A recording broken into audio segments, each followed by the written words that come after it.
Pag may naninira sa'yo, pag may taong galit sa'yo, pag may taong inggit sa'yo, ibig sabihin niyan mas magaling ka, mas marunong ka, mas mabait ka. Pabayaan mo silang mainggit at magalit. Hanggat wala kang ginagawang masama, patuloy lang sa buhay, patuloy sa paggawa ng mabuti.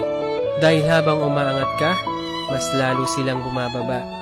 Balang araw, malayong malayo ka na. Habang sila, inggit pa rin, galit pa rin.